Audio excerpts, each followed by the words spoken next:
Être parti de rien pour devenir quelqu'un demain est possible si l'on veut. Ces conseils, je les ai toujours prodigués à mes neveux. L'idée de les voir traîner me rend toujours nerveux. J'ai toujours souhaité leur réussite de tous mes voeux. Naître pauvre est peut-être un destin, mais mourir pauvre est un vouloir. Je le sais, ça me rend fort. C'est vrai que le savoir est un pouvoir. Si vouloir n'est pas toujours pouvoir, on ne peut rien sans vouloir. Quand on m'écoute, on s'éloigne forcément de la psychose. Je ne me lasserai pas de vous exposer ma vision des choses. Quand on écrit, on défend forcément quelque cause. En cette vie, le rien peut bien devenir quelque chose. Bill Gates, par exemple, n'est pas né riche, il est devenu. Aujourd'hui, cet homme, parti de rien, est connu au monde, presque dans chaque avenue.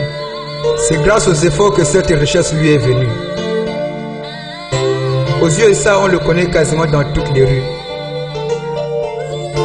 Rockefeller aussi était parti de rien.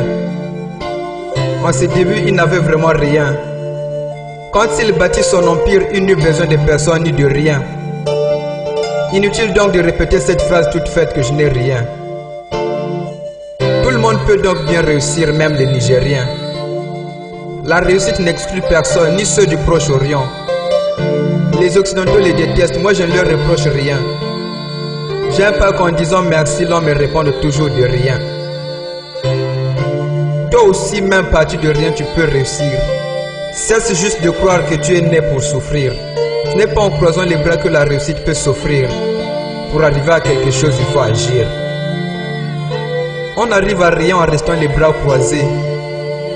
J'aime pas les poèmes à rimes croisées. Si vous voulez vous initier à l'effort, lisez souvent Le Gouverneur de la Rosée. Vous comprendrez que la vie n'est pas déjà rose, c'est à nous de la rosée. Le monde n'est pas un supermarché qui nous donnerait tout simplement parce qu'on l'imagine présente à l'esprit. Sans effort, on ne peut rien, même si vous croyez avoir le Saint-Esprit. Quand je lis les phrases des moralistes, je suis toujours repris. En les lisant, j'ai compris que la réussite a un prix. Ce prix, c'est l'effort. Seul l'effort rend fort. Et même l'effort de ce monde n'en fait que l'effort. Après l'effort, il y a forcément un réconfort. Les moralistes disent que la nuit est entrée au monde par la paresse. De telles idées encourageantes devraient être mises à la connaissance de tous par la presse, pour que chacun mesure l'étendue de sa faiblesse. L'idée qu'il y a ceux qui sont destinés à la souffrance me blesse. Même parti de rien, chacun de nous peut bien réussir. Il faut juste cesser de croire qu'on est né pour souffrir. Ce n'est pas en croisant les bras que la réussite peut s'offrir. Pour arriver à quelque chose, il faut agir. Si la vie ne précède pas la naissance, l'existence, elle, précède l'essence. Paul Miamboula le dit toujours avec aisance. C'est que dans sa bouche, cette philosophie est pleine d'essence. C'est l'action qui donne du sens à notre existence. Pour gagner le combat de la vie, il faut beaucoup de persévérance. Il faut défier les défis avec persistance. Pour chacun, l'existentialisme sartrien a donc bien son importance.